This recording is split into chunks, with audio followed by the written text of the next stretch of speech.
son oturum ve gerçekten çok yorgun, hepimiz çok yorulduk. Başkan, İngilizce devam edeceğim. Önce bir Türkçe giriş yapıyorum. Ve his ifade ederken Türkçe ifade etmek daha güzel oluyor. TSRM'nin eski başkanlarından birisi olarak kongrenin geldiği noktada tüm yönetim kurulu üyelerine ve Barış Ata Başkan'a çok teşekkür ederiz. Çünkü çok farklı bir kongre oldu bu. Öncekilerin çok dışına çıktı, çok dışına taştı. Bundan sonra ki başkanların ve kongrelerin işleri daha zor görünüyor. Çünkü hep daha iyi yapmak durumunda kalıyoruz. Okay. So today, the noon or afternoon, there was the panel and almost everything that we are going to discuss here, or we already discussed. But we will try to discuss the rest of the things that we haven't discussed today. And the topic is frozen and top cycles and how to prepare endometrium.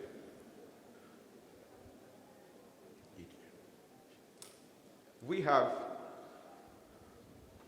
gitmiyor bu. All right. So the first pregnancy with oocyte donation is reported is 1984, and the frozen top cycles continue to increase dramatically, and we don't know yet which protocol is the best for the highest live birth rates and the best obstetric and neonatal outcomes. So we invited 4 speakers or 4 panelists. Gitmiyor. Nasıl yapalım? Nereye göndereyim abi?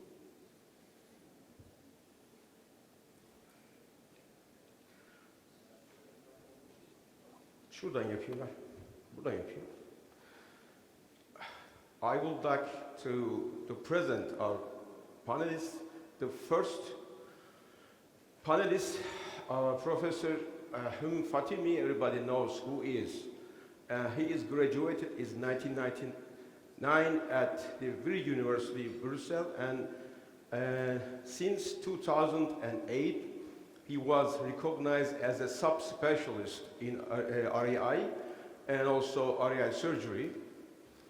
And during his training, and later on, he has performed several studies in the field of gynecology and REI, and he is the author of more than 150 internationally peer-reviewed articles and several book chapters, and including this meeting, he held more than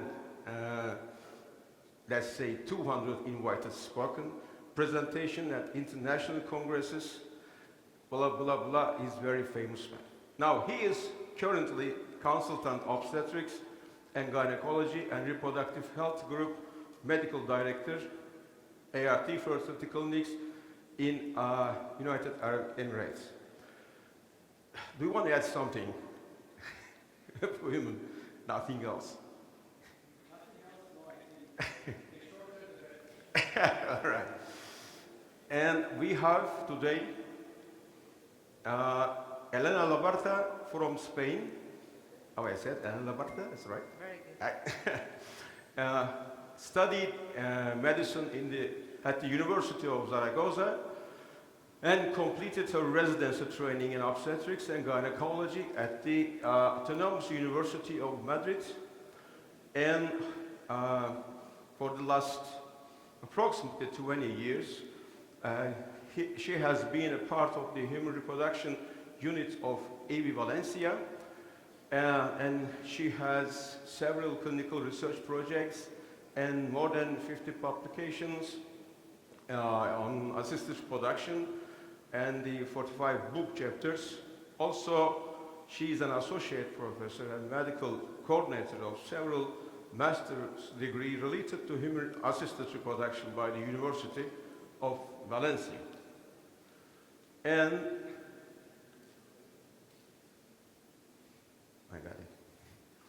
Samuel dos Santos Ribeiro from Portugal. We have been there 2 weeks ago for European Society Endoscopy. It's a beautiful city, Lisbon. He obtained his medical degree in year 2007 in Lisbon. And he is, hold on. Now, he is working in also EV group in Lisbon, right? Sorry, I couldn't find it. So, and last panelist from India, from New Delhi. Geri geldi bu. Sorry for technical. Ne bu abi? Bu değil ki. Bu başka bir şey. Okay. Let me introduce, and lastly, Dr. Kanad Dev Nayar. He is a very well-known REI specialist and IVF specialist in New Delhi. He's working in last 30 years in Akanashka IVF Center as a director and the division head of division. So,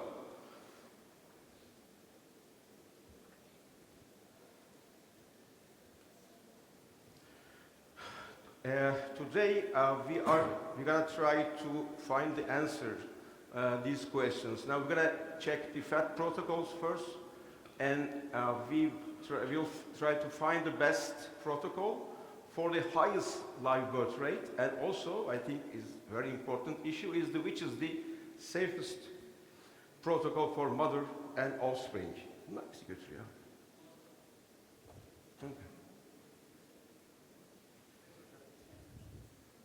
Okay. Şimdi burayı Türkçe söylüyorum. Soru sormakta biraz sıkıntımız vardır bizim. Lütfen soru sormak isterseniz mikrofona gelin ve mikrofondan sorun ya da çekinirseniz, bizim ülkenin böyle bir sıkıntısı vardır. Yazın, kağıdı gönderin, soralım ve interaktif devam edelim. Çünkü paneller interaktif çok daha iyi oluyor. Okay. So to all. In this audio, everybody knows all these protocols. These are the endometrial preparation protocols in frozen toe cycles, and we can use the hormone replacement treatment, and we can do the natural cycle, true natural or modified natural cycle, or we can use the mild ovarian stimulation. I will ask to all panelists, which is your choice in ovulatory cycles? And related to this question, what is the major factor that determines your choice in ovulatory women? Let's start with Elena Labarta. Thank you. Well, obviously, if I could choose, I prefer. Can you hear me? Yeah. I would prefer natural cycles. We do modified natural cycles just for programming purposes. And with this approach, we have very good results, and also we have realized that the luteal phase is more well covered in comparison with artificial cycles. But it is true that in the real life, we are using very frequently artificial cycles, but because we need to program transfers for 4-inch patients. So we have to deal with that. One thing is the ideal situation, or the ideal choice, and another thing is how to manage such a big number of cycles. But mainly because of pregnancy rates and obviously the supposed risk of complications or hypertension during pregnancy and less amount of hormones given. Yes, please. So indeed in Lisbon as well, in EV, our system isn't as big as Valencia with Elena, but still we have a big amount of cycles to perform.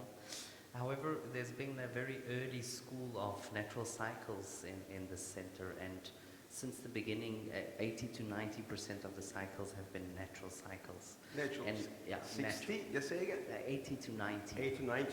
Yeah, so the majority are performed in a natural setting, and it's what I would argue is the one that will bring you the easier success rates, the lower pregnancy complications. So when feasible, this would be the way that we attempt to go. There are a lot of things that we try to do. For instance, we don't perform almost any transfers on the weekend. This means and requires a lot of fine-tuning and a lot of programming, and it's not so many times only giving ACG will be enough. You will need to do other strategies. We can discuss those afterwards, but I would say in the ideal scenario, when we can, we will maximize natural cycles. Okay. How is India? You see, basically we like a natural cycle transfer, but we got to discuss with the patient. The patient should be prepared to, patient should not get stress of monitoring all those things. And like what Dr. Elena said, still we are still doing program cycle transfer because that is easier for the patient and easier for us also. When we do a natural cycle, it put a lot of stress on the doctor, it put a lot of stress on the patient. Patient will come repeatedly for monitoring. May not be every day, but every alternate day patient has to be there, and that put a lot of stress. Okay. How is your Yeah, so protocol? basically we published a paper, I think, a year ago with Ashna Bayram from Abu Dhabi. She's Turkish, but she works with us in Abu Dhabi, obviously. And we have compared natural cycle with HRT cycle. And we saw in our hands a difference of around 8%, if I recall well, in benefit of a natural cycle. The only problem with the natural cycle is it's not easy to do. We do that now since more than 15 years, and still we are learning. Still we are learning, because not everyone is ovulating on the same pattern. And in order to synchronize an embryo and endometrium, you need to understand the timing of progesterone exposure. Because we simplify, we look to the LH rise, we put a stick in the urine, that's not a natural cycle. I think this is totally wrong. You need to understand the moment the patient is ovulating, you need to understand the moment you have the progesterone rise. But if you do that correctly, natural cycle is obviously superior to the HRT, not only for the outcome, because as Elena mentioned this afternoon, you know, when you have a natural cycle, your progesterone rises gradually. Everything in nature has a reason. There is a reason. I mean, we have millions of years of evolution, and this has developed for a certain reason. If you use an HRT cycle, it's like you drive a, let's say, Porsche Turbo S. You go from 0 to 100 immediately, because you rapidly expose the uterus to high levels of progesterone. And that is not natural. Natural, you have a gradual rise. So if you ask me, yes, of course, we prefer natural cycle. Now, weekends is a problem. On the other side, the window of implantation is not 1 day. The window of implantation is, let's say, 2.5 to 3 days. And 1 day, you can play. And then, when you say 1 day you can play, it is also based on a division pattern of that embryo. Because if you have a rapidly developing embryo, you can do it a little bit earlier. If you have a slow developing embryo, you need to be more cautious. But I think these are the details we have to put in consideration if you are looking in natural cycle versus HRT. Okay. Let's ask the audio. Sizin protokollerinde mesela HRT kullanan kim var? Böyle bir el kaldırır mısınız? The program cycle. And natural cycle kullanan, very few. Bu natural cycle, modified natural or true natural cycle? True natural cycle kullanan,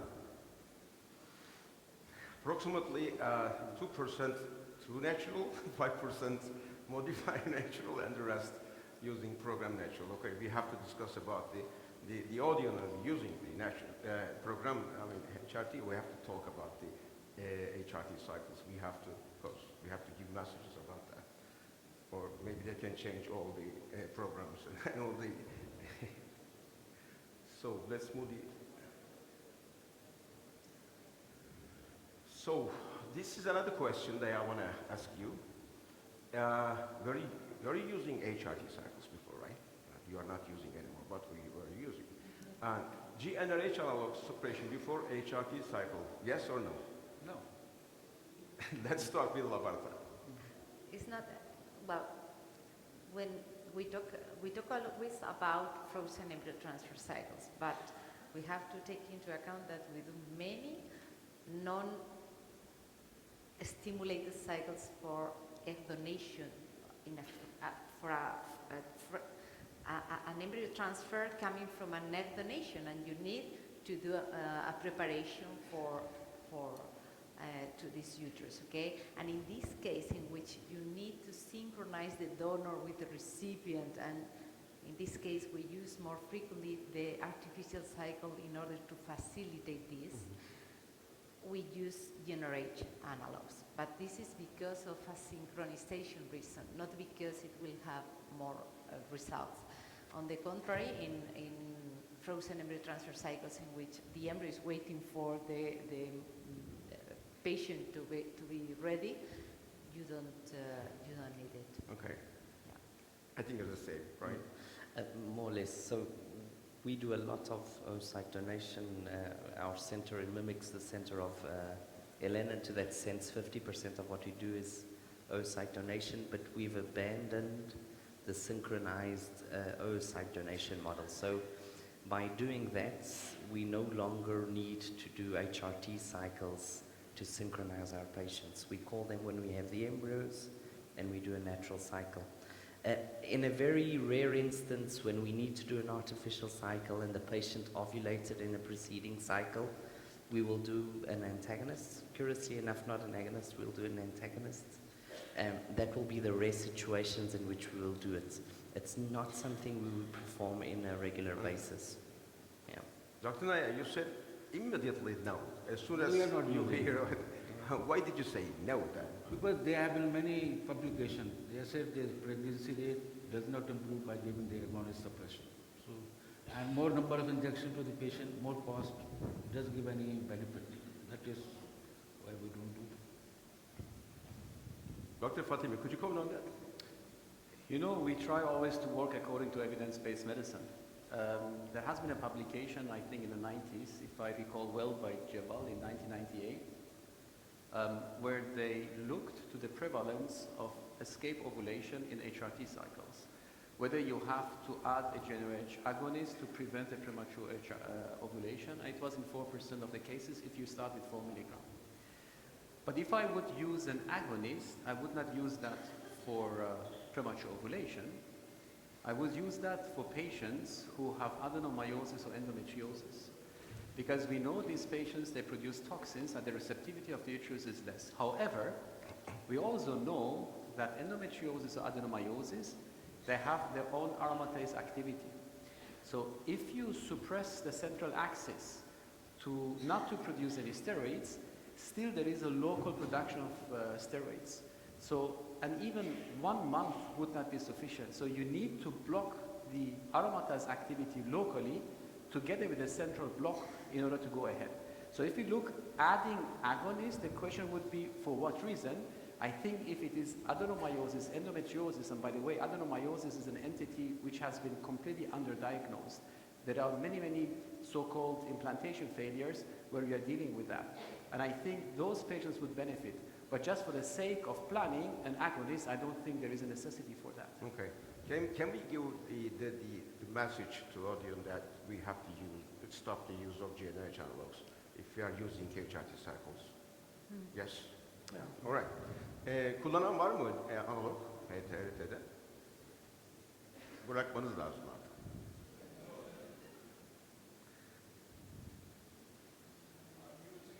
For 3 months for endoadeno cases, not 1 month.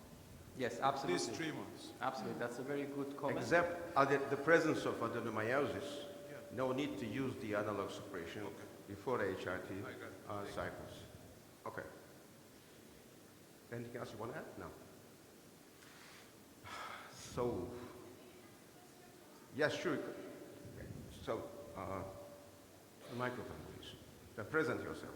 Thank you very much. I have a question from the natural The cycle. question for who? To all right. Professor Fatemi, I Okay. in natural cycle or modified natural cycle, in PCOS patient, how do you manage in PCOS patient? It's When I very discuss, tricky. we have the question in anovulatory patients.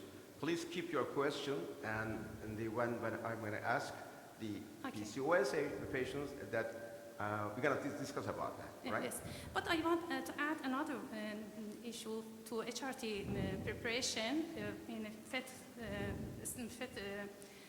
transfer. I think in the surrogate mother we should use HRT because maybe they can be pregnant from their partner. I think in the surrogate mother we should use HRT. Okay, thank you. So, could you comment on the type and the route of estrogen, please?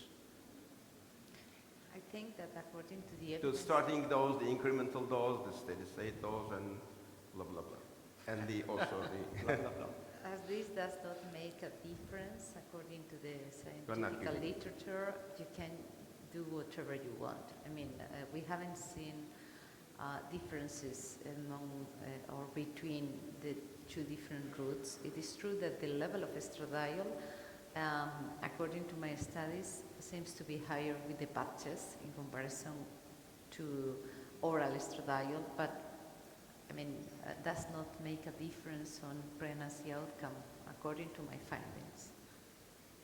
What is it? So I think there are many things that you discuss here. I think it would also be interesting to discuss duration as well, if duration is something that matters or not. At the end, at least we try to perform what is the most simplest and the most direct for a patient. If a patient doesn't tolerate the oral route, we use transdermal, vice versa. Doing incremental dosages is something that is fairly complicated for the patient. If it doesn't add anything, we simplify. If patients start not tolerating, then we decrease. There's not a problem.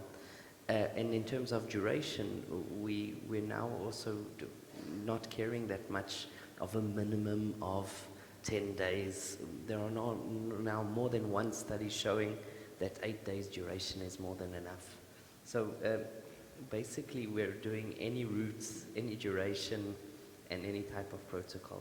That's what fits the patient. Dr. Nayar?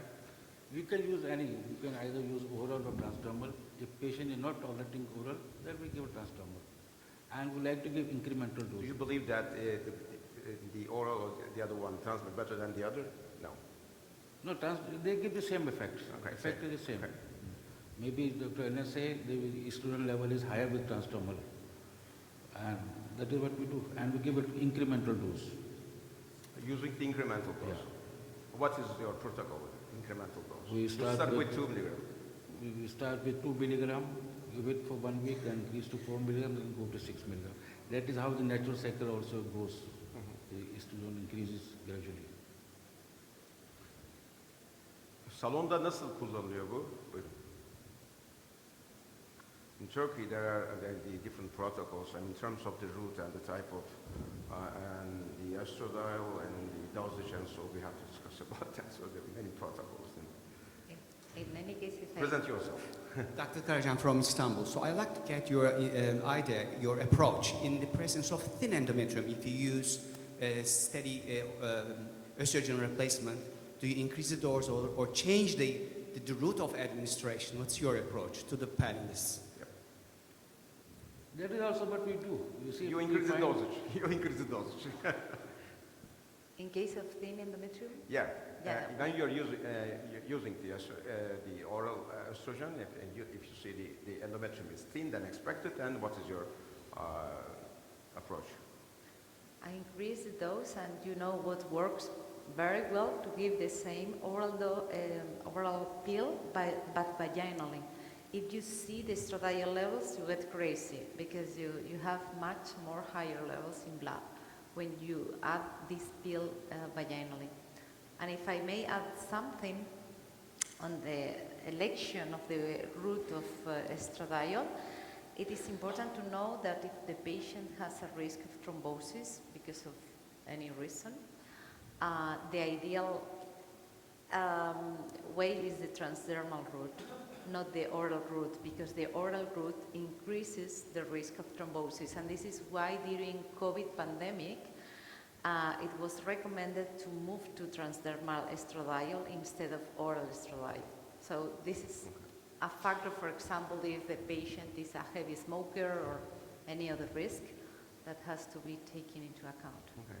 Dr. Nayar, what is the maximum dose of estrogen if you increase the dosage? If, for example, 8 milligram. Yeah. Sometimes we go up to 8 milligram, 10 milligram. That is maximum. Okay, maybe you can change the route of. If I am not finding a response with oral, I change to transdermal. Okay. Soru var mı salonda?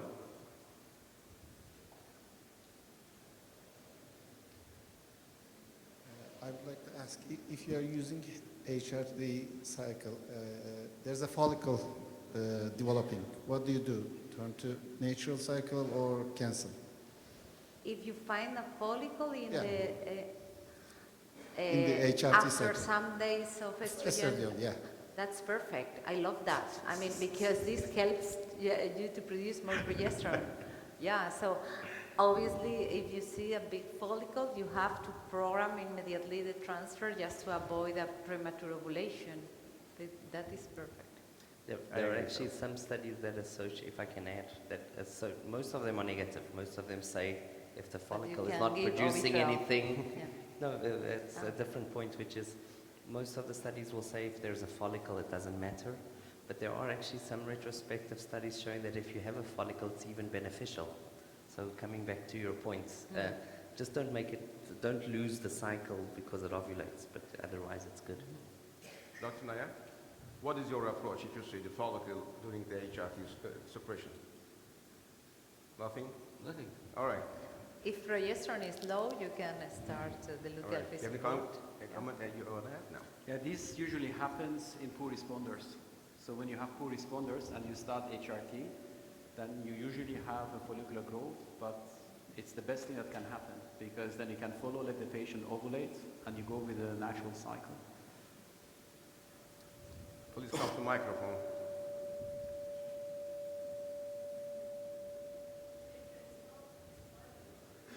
After transfer, embryo transfer. Could you repeat it? Because no sound. Could you repeat your question? After embryo transfer, when you stop estradiol? Oh, that's a very good question. Because we maintain it, but it would not be necessary after the patient is pregnant, but we keep it with them during the progesterone treatment also. We keep both hormones. Yeah, so we maintain it, and the truth here is most people maintain it based on a study that never has been replicated, saying that a 4 minimum dose is necessary to continue. I would also argue that possibly after pregnancy you won't need it, but most of our centers are working in strategies, right? So the more things you change mid-treatment, the greater the risk of your patient by mistake stopping the wrong drug. We maintain it. Do we need to maintain it? That's a very good question. Dr. Nayar? We give it up to when we check the fetal heart rate is there, we stop it. Fetal activity. Fetal activity. Fetal heart rate, by ultrasound. Okay. So in the luteal phase, there is not a single estradiol receptor in the endometrium, 0, as published by Claire Bourgain. So the estradiol receptors are no more active in the luteal phase.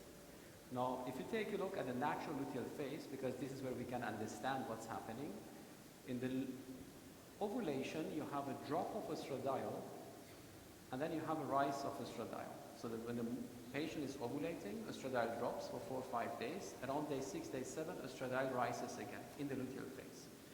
Now, this has nothing to do with the endometrium, because the receptors are not active anymore. But most probably a combination of estradiol progesterone is working on the immune system to prepare a pregnancy. Now, how long is it necessary to continue that estradiol? That's a big question mark because we don't know that. If you say how long do we continue in the HRT cycle, again we follow a dogma, unfortunately, 9, 10 weeks, and then gradually we go down. Is it necessary? Most probably not. Okay.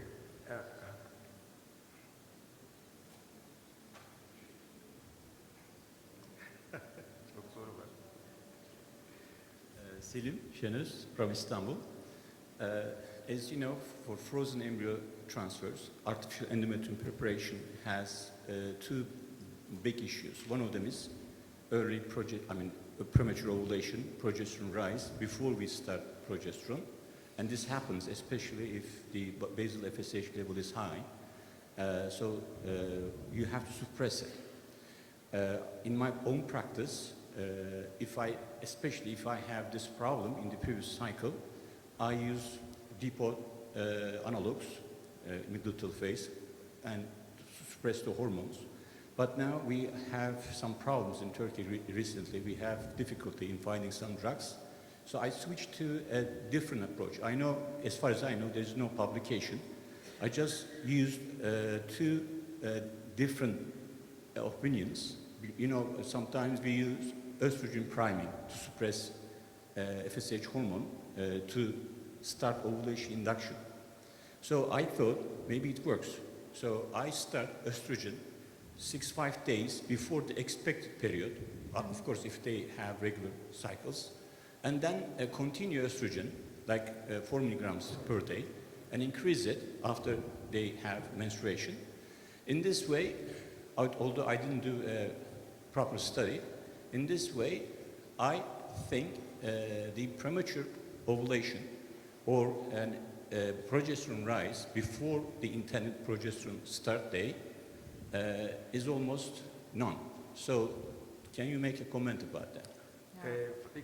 Professor Fatemi, let's take a comment. Yeah, but I didn't understand your question. Is your question based on the stimulated cycle, or is it a... No, it's not stimulation. I mean, in the program cycle, if you start the estrogen before the menstruation, 4 or 5 days before the menstruation, you suppress the hormones. Why would you do that? To suppress the hormones, basal hormones. So this way, I actually suppress a premature ovulation. Okay, so that's what I have first done. of all, if you want to do suppression to prevent the premature ovulation, you are dealing with a poor responder. Because it's a poor responder who would have a premature ovulation if you're going for a natural cycle, for example. Because those patients, they ovulate, poor responders, they ovulate at a very small size follicle. You see, and this is a mistake we do, but we are speaking about a frozen cycle, but then let's go to the fresh cycle to understand the physiology of a frozen cycle. If you take a look at the patient who is a poor responder, that patient is having a short cycle. Now she has a short cycle, not only because she has an asynchrony day 2 or 3 of the cycle, because her endogenous FSH is elevated. That's why you want to give E2 priming to synchronize the follicles and to suppress your own FSH. But that FSH which is there, which is elevated with this poor responder, it's creating a lot of LH receptors because FSH induces LH receptors. Now that follicle, which is already big on day 2 or 3, will not ovulate at a follicular size of 17, 18, 19 millimeters. That follicle will ovulate in a poor responder at maybe 13, 14 millimeters. So having said that, it also means that when we stimulate those women, we should not trigger them late. We should trigger them earlier because the maturation process is accelerating.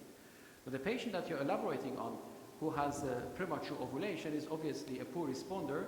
You give estradiol to synchronize. Now, a poor responder would not be a good candidate for a natural cycle because they have very short follicular phase and mostly they also have a defective luteal phase. So this is a patient who should be on an HRT cycle. Now, under an HRT cycle, she also might ovulate, as I mentioned previously. So when the question came, what happens if you have a follicular development? This is mostly these poor responders where you give HRT and they have a follicular growth. But if you're happy with your endometrium, even if it's a short proliferative phase or follicular phase, you are happy with it, you can go ahead because you will have a beautiful corpus luteum. Okay, thank you. Okay. Let's move to the 5th question. Already this topic discussed today very detailed. I know what the speakers, Elena and Fatemi, thinks about, but we don't know what you think. Could you comment on the, please, Dr. Santos and Nayar, comment on the type and the routes of progesterone your protocols, your approach, your comments. So most These of us... questions just for you. Yeah. So most of the cycles we perform, as I mentioned, are natural. So when we are performing luteal phase support, we're doing it in the vaginal route in most of the facts. We're coming out very soon with a study, and Elena already and Esre presented a study with exactly the same results, showing that practically there is no low progesterone when you do a natural cycle. So the vaginal route is more than enough. You don't need to make your patients suffer with IM or subcutaneous. In our view, we think it's excessive for a natural cycle. If we do need to supplement, we will supplement with either IM or oral, but that's mostly a logistical factor because we don't have subcutaneous as well. And basically that's it. We do a fixed dose. We only increment if there is a low progesterone level. Yeah. Thank you. Dr. Nayar? We are basically using vaginal, and if you're using vaginal, we are supplementing with subcutaneous. Subcutaneous is a very good dose. We will have the second day or third day. And in some of the patients who are not compliant with using vaginal, then we shift to intramuscular. Okay. Let's go. I think I can pass these questions we discussed about. Yeah. All right. Let's talk about the monitorization of the progesterone levels in HRT cycles. Of There course, are many research. No, Elena's a No need. not No doing need it that. anymore. It's a burning question we for measure- Fatemi. Do you monitor? We measure serum progesterone level before starting progesterone just to detect these cases of premature ovulation. But to be honest, we don't have so many cases. Why? Because we always do a scan with menstruation that many people or many clinicians do not do that. If you do a scan with menstruation and you detect a follicle of 12 or 13, you cannot start estradiol and tell the patient to come in 10 days because probably she will have ovulated. So if you do the scan with menstruation, you prevent from premature ovulation because you will see the patient before, and it is not convenient to start with low doses of estradiol. You have to start with 6 directly to block this risk of ovulation. In any case, we measure serum progesterone before starting progesterone and obviously in the mid-luteal phase, the day of embryo transfer. I have another question for you in the next one. Dr. Nayar. Yeah. Sorry, Dr. Nayar, Yeah. because he's using HRT cycles. More You than- see, like I mentioned, we are giving vaginal, we are supplementing with subcutaneous. So we are not very too much bothered about serum progesterone level. Or we are giving intramuscular. So the serum progesterone is not needed to measure. No We are need. giving intramuscular. No need to check the progesterone levels. Okay. There are studies by Labarta in the So you literature. give subcutaneous or intramuscular to everyone? Yeah. Yeah, so you are not measuring progesterone levels. You If we think give that intramuscular, then we are not checking serum progesterone. Have you seen this question? Please tell us the truth. I point it. In Turkey, Well, including our clinic, we are checking their Yeah. progesterone level and we are adding progesterone. Still, My maybe we question can is change for- after my this question meeting. is for you. Does it make a difference? I mean, because 8.8 or 9.2 is like if you measure glucose now or half an hour later. Obviously, we have to accept biological variability, but 9.2 was the first cutoff in the first study of 240 patients because we divided the population in 4 groups according to the 4 percentile, and this was the cutoff.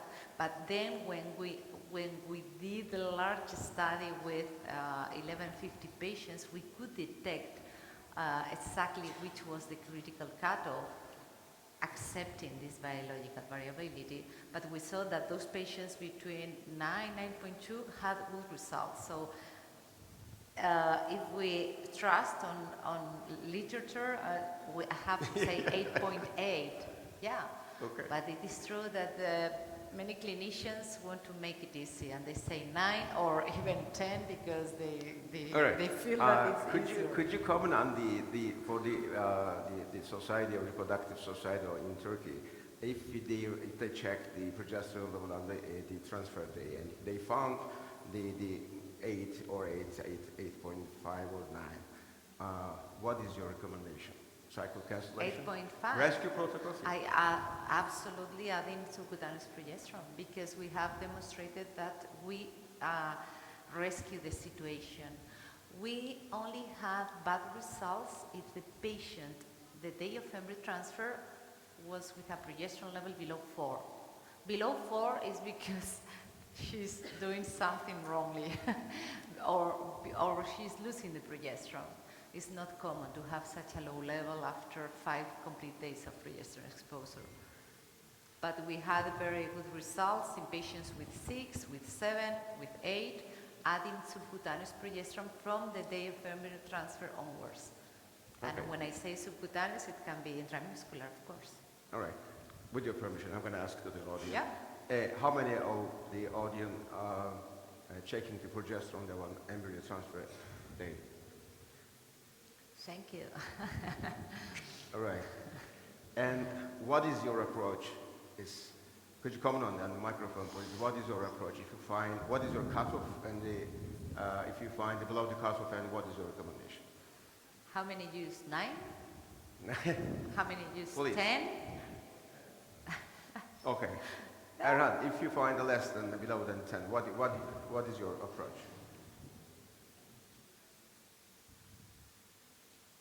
Thank you so much. If we find below 10, we add a progesterone other than we are giving.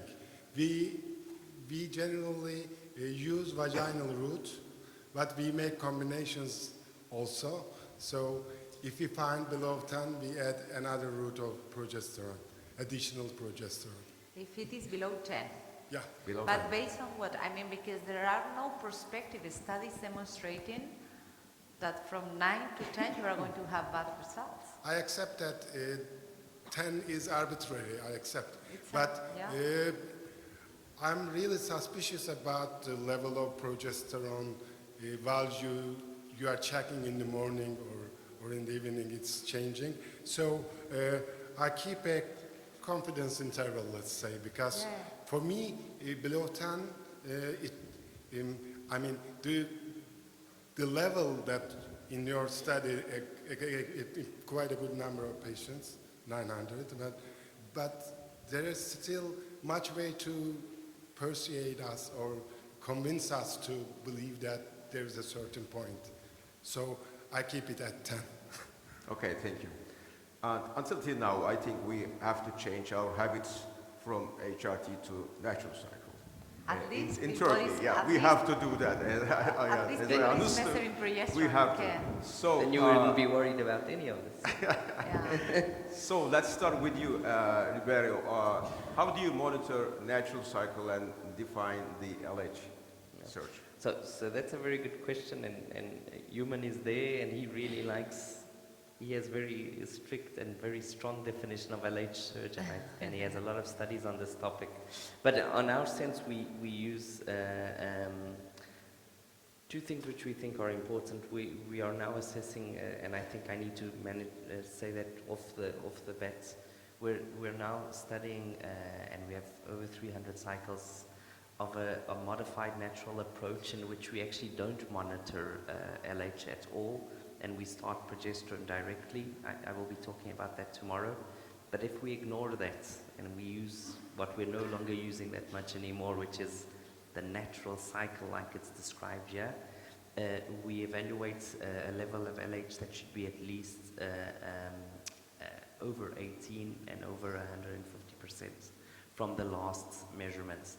There will be people that will mention 180. There will be others that will be mentioning higher percentages of increase to account for people that have basal high LH levels. What I think is the most prudent way to do this is instead of using a one cut off, if you think that ovulation is going to occur, well then just confirm it 2 or 3 days later. And then you will have your life much easier.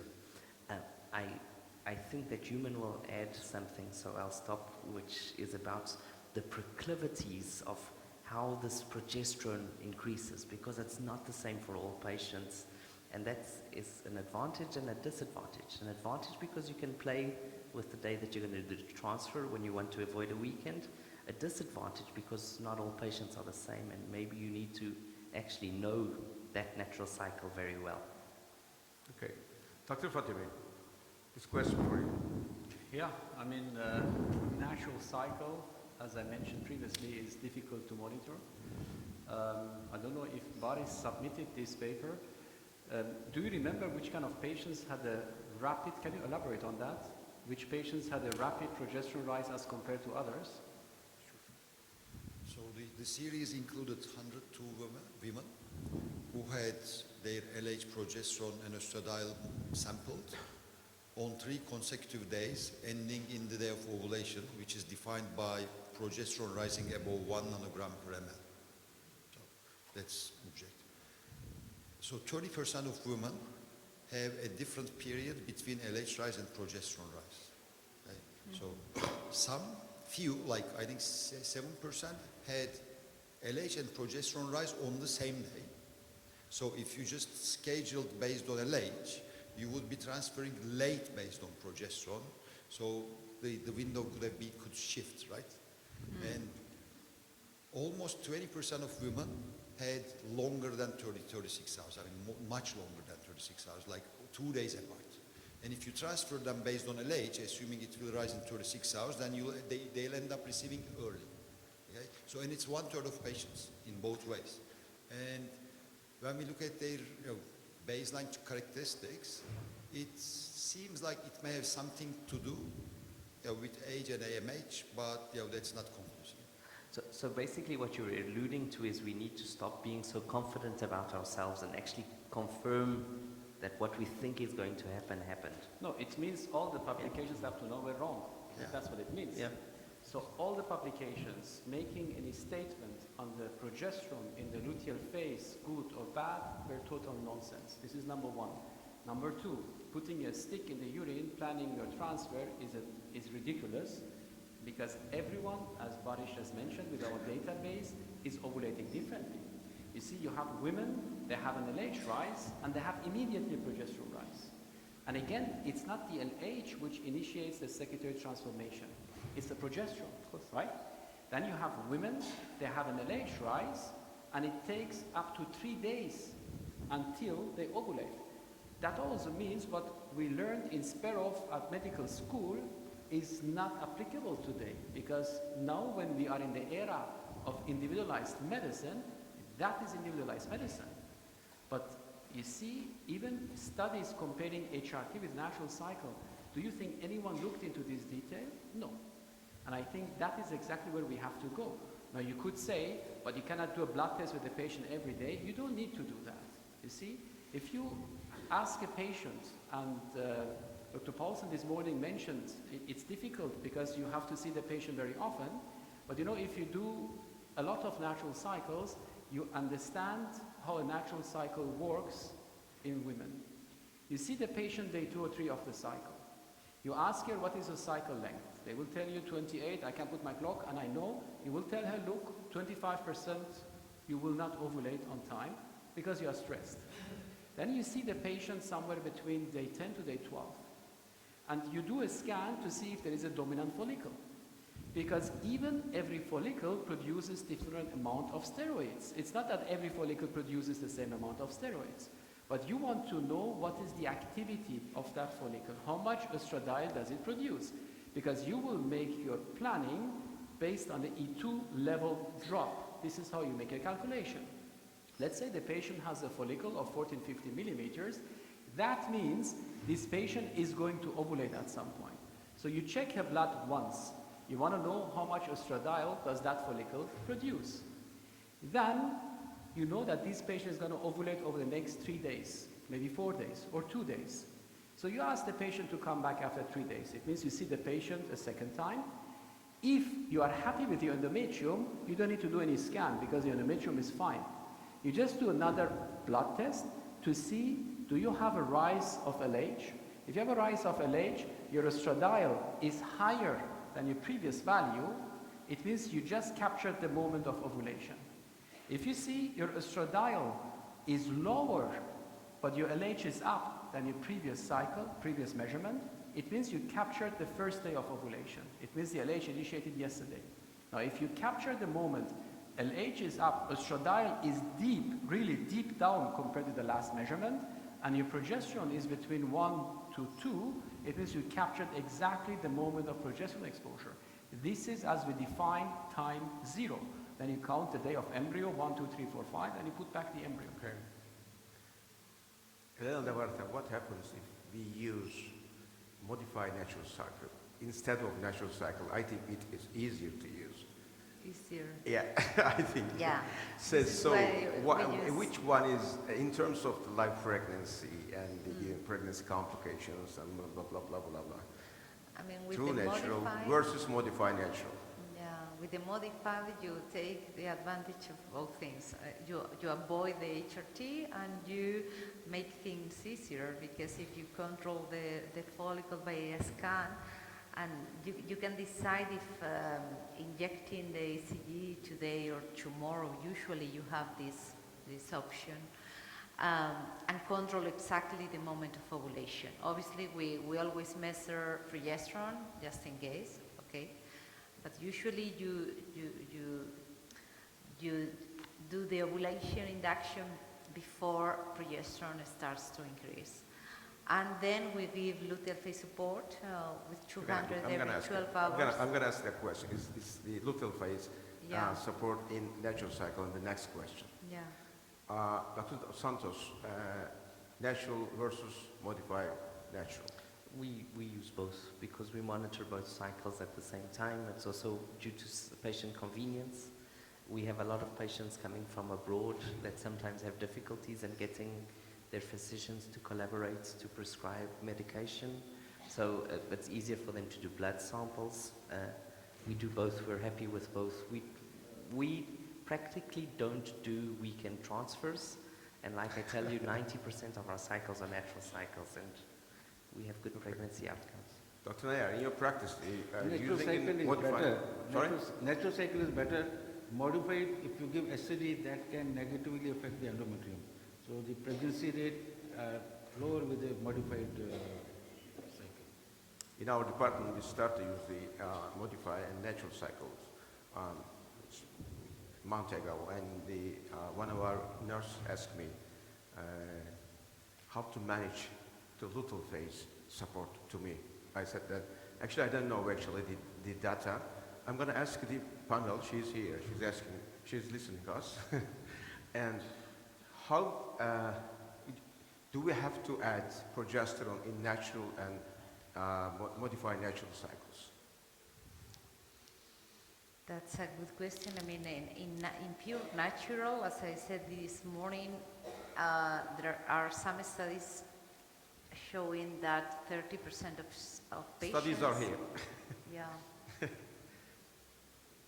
No, but I mean, talking about progesterone levels, so 30% of them can have low progesterone levels below 10, so there is a luteal phase insufficiency, and this can be the reason why perhaps when they compare luteal phase support versus nothing, there can be a trend towards best results by giving progesterone, but because you are covering this type of patients. But I'm not saying that all patients would need progesterone in pure natural. Perhaps 1/3 of them would need progesterone, and you should monitor progesterone to know which patients are not producing enough progesterone. In the modified natural, with luteal phase support, we have seen that the serum progesterone levels are really high, and this is why we are not measuring serum progesterone anymore. The dosage that you are using in modified natural and HRT, I mean, in terms of progesterone supplement, is that different or the same? 200 every 12 hours. Okay. Professor Fatemi. These are all studies, by the way, that you are showing there because they didn't detect ovulation. This is a urine stick. So, I mean, I don't know how people can publish this stuff, but unfortunately they are still published. You know, if you want to do a study to understand, because what you didn't put here, there is a very recent review article in Your Reproduction Update, very recent, I think 2 months ago, and the conclusion is actually a meta-analysis. The conclusion is that you have to support the luteal phase. And actually we replied on that, and fortunately it was also accepted as a commentary to human production update, that none of the studies which were included in these meta-analyses was a true natural cycle. Now the question is whether you have to support a true natural cycle. I don't know. I would not do that, because the question is, if you start interfering with nature, if there is no requirement, it might backfire. And if you start too early, you might have a rapid rise of progesterone, which is against nature. If you would start with a transfer, yes, that you can do. Now, in a modified natural cycle, as we have published in Fertility Sterility many years ago, in our hands, natural cycle is significantly better. I emphasize in our hands, because at the end, you know, when you crash a car, is it the driver or the car? I think that makes also a difference. Soru var mı efendim salondan? Soru veya yorum var mı? Yok. Ne soracaksın? Is there a ceiling effect of progesterone? Do you Sorry? believe? Is there a ceiling effect of progesterone? Do you That's a believe? good question. Yes, very good question. So basically it depends on who you ask. Most of the very big studies don't show a ceiling effect. So you will have a progesterone and a nice pregnancy outcome. So technically you could give progesterone to everyone, you wouldn't care. But if you actually look at the studies with some calm, and they're never very large studies, you will see that there's always sort of the bell shape, but it's not statistically significant. I will go to yours as well. There is a recent study showing that this bell shape doesn't exist, and that it seems more or less okay. I would argue that if the bell does exist and the ceiling does exist, it's not going to be so strong as it is a problem. So if you're in doubt in supplementing, I would always supplement. Does that mean that in some patients you would have a problem? Potentially, maybe you would have some. Coming back, however, and I think just if you would allow me to add, when it comes to the need for supplementation in the natural cycle, I also agree that even a new RCT that came out this year, again, is always a study that is using the wrong measurements of LH. Again, a human reproduction study saying that you need, but it's always the wrong baseline. The need for luteal phase support in the natural cycle, I would say, is still a very open question, and it's not, for me, a closed issue. Dr. Fatemi, you want to comment on the ceiling effect? Yeah, it's interesting you asked this question, because my colleague Barbara Lawrence, we were analyzing our raw data last week, and she came to my office and she changed the color of her face completely when she was coming to my office, because we obviously, for study purposes, also measure the progesterone values. And she said, look, I have a cutoff level, and if the progesterone is above that level, our pregnancy rates drop. But it was raw data, so we have to clean it up and look further more into detail before we can elaborate more on it. But it seems that maybe too much progesterone is also not beneficial.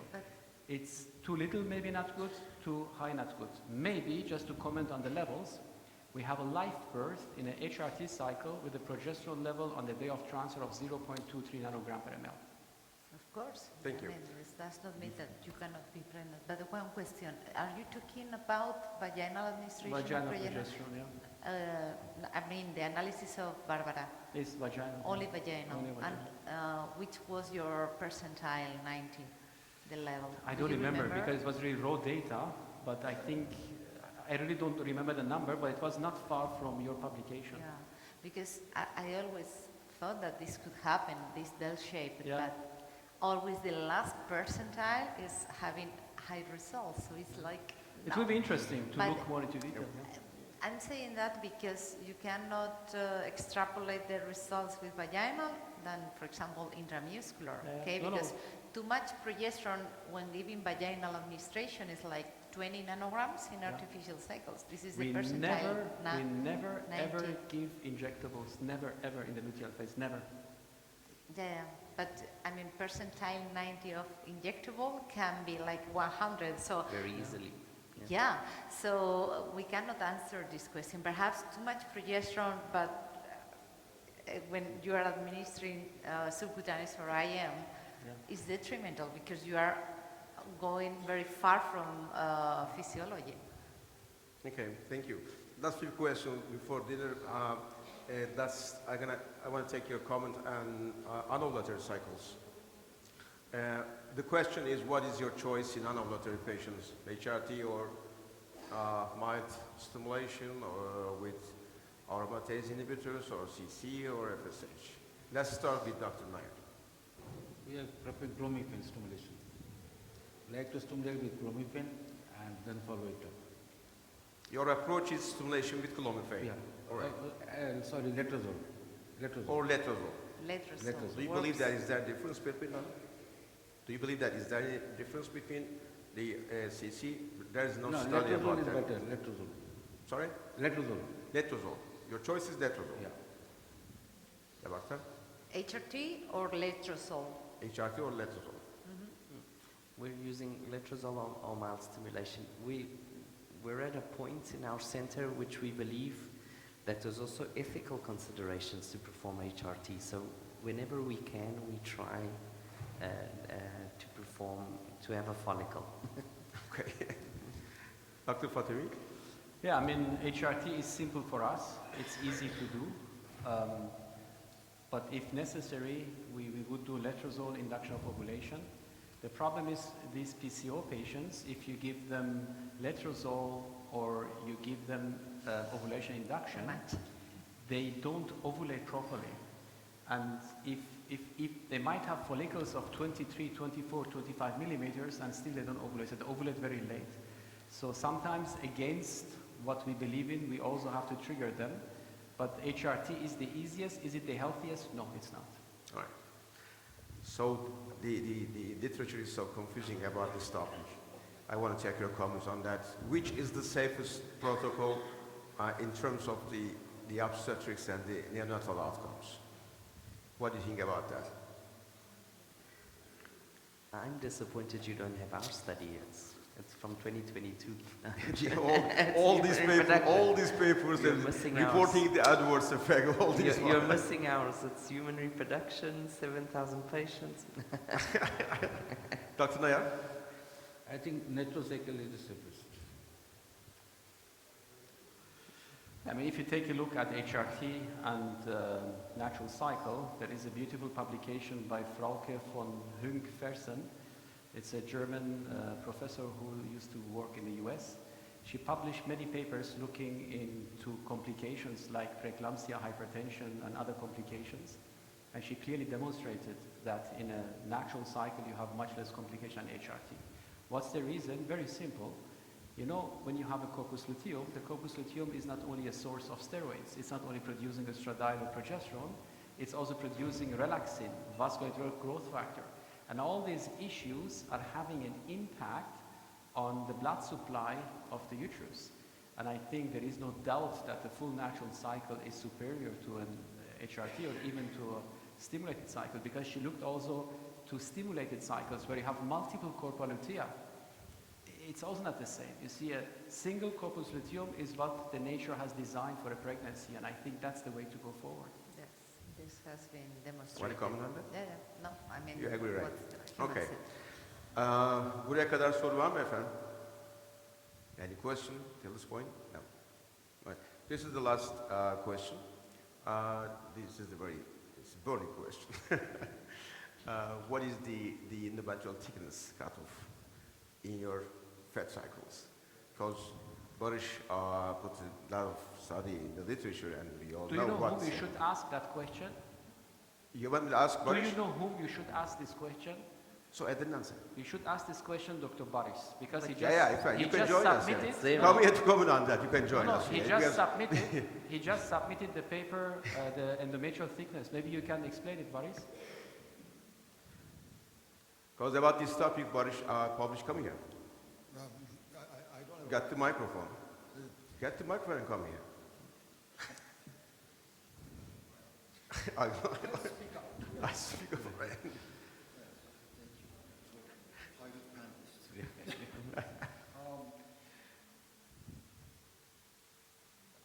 Keep it short. Rather, prospective studies do not suggest a couple. So no linear relationship has been shown. The magic number 7 dates back to I wouldn't say nonsense, but a coincidental phenomenon. No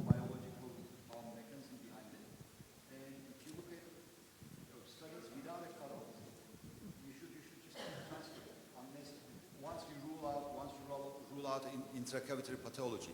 And the paper Human just mentioned, we will submit the revision now. So with their data in Abu Dhabi, so we retrospectively analyzed 957 single euploid embryo transfers where they have been transferring without an endometrial cutoff.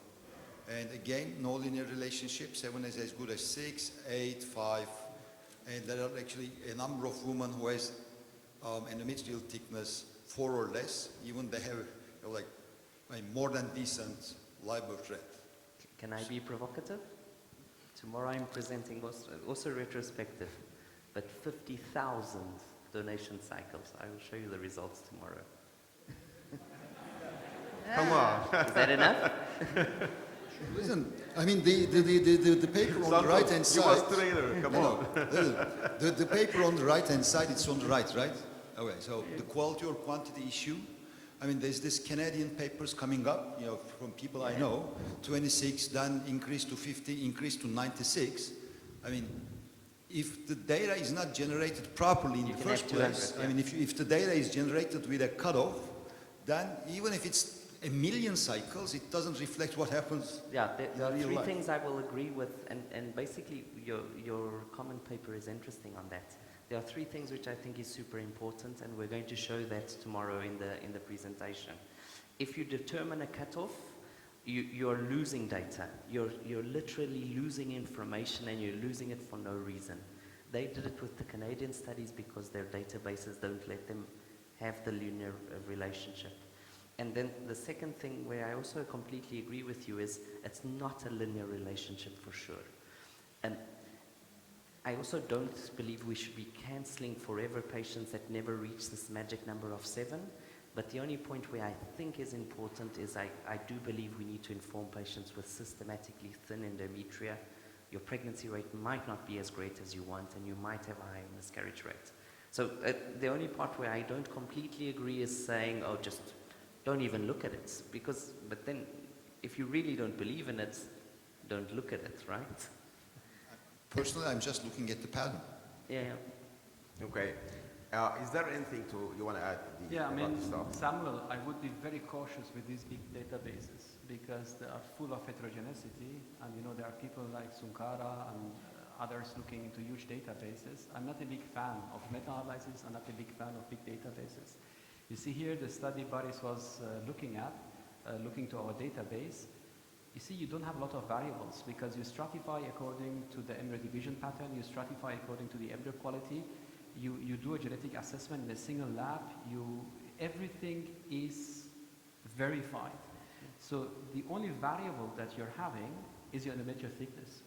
And I think this is more worth than 50,000 or 100,000 because this 50,000, 100,000 has a huge heterogeneity. And that's a mistake that we do in our field, We have a lot of variables, and one thing I have learned by having Paul de Fruy as my mentor, when you do a study, try to eliminate anything which can interfere with your outcome. And that is unfortunately something that we fail to do. All of us are good at something. You are good at this or that, and you ask a question here, but you neglect anything else which might interfere with the outcome. And you see, yesterday, the presentation I gave, and also today, you see the shortcomings that we have in our field, unfortunately, because we are looking to one thing, but we neglect anything else. And I think future studies should be more critical. Also, reviewers, editors, associate editors, all those people have to be more critical. And personally, when you go to a congress, we are all introduced as Professor X or Dr. X having so many publications. I think that's wrong. It should be, how many cycles do you do? Yeah. How many cycles do you do? What is your pregnancy rate?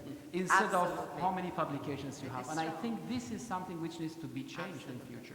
And just a comment, because I do hysteroscopy, I'm very fond of the uterine factor, I do 3D, and if you see a patient with an endometrium of 4 or 5, something is wrong. Something is wrong. I'm not saying that this patient cannot be pregnant, obviously, yeah. The pregnancy rate, perhaps it is decreased, but why is this endometrium so thin? you should investigate on that. And we are missing many, many things. I do 3D to everyone, and many times I realize that the problem is that the cavity is very narrow, and when we open it, the next cycle, the endometrium reaches 7. And we are treating with medical treatments, aspirin, pentoxifilin, vitamin E. We increase the dose of estradiol, and it is a surgical correction, and it's because of a volume effect. So there must be something behind, and in many cases it is an anatomical reason. And I'm not saying that these patients cannot be pregnant. The chances of pregnancy are decreased, or the risk of ectopic pregnancy is higher, but something is wrong there. Okay, thank you. Artık kapatıyoruz. Son bir soru sormak isteyen var mı acaba? Teşekkür ederiz. Today was the first day of our Congress, and it was really hard. It was a very long day. We almost started at 8, at it's 7 past 7. So is there anyone who wants to ask? No. Any comment? Yeah, could you come to microphone and last 2 questions, and I'm gonna close. We're gonna have dinner, yeah. I have a question from Dr. Fatemi. We present in many conferences, and in first cycle, I think the management, the first cycle with natural cycle is somehow complicated. I ask my colleagues, and I perform lots of natural cycle. And in my opinion, it's very complicated at the moment. Can we use basal body temperature to easiate for the patient and the doctor or not? Because we know that after progesterone secretion, the basal the body temperature is increased. Can it applicable for the patient or not? Yeah, that's interesting that you're asking this question, because currently we are trying to do a study in our clinics in India where we have a watch that we gave to women in order to track their body temperature and to see when they have a change of body temperature. And it's very clear to see that the moment the progesterone rises, the thing is it with the rise of progesterone or is it too late? So that's what we try to understand now. So hopefully in the next few months or year, we will find out whether this watch is able to detect the body temperature changes and then measuring the progesterone to simplify the life of women. Thank you. So thank you. Before closing the session, I cordially thank you all for your highly qualified collaboration, being here. Hope to see you next meetings. Hope to see you next year. Thank you very much. Teşekkürler, thank you. Let's gather memory. Bir foto çekelim. Let's gather memory.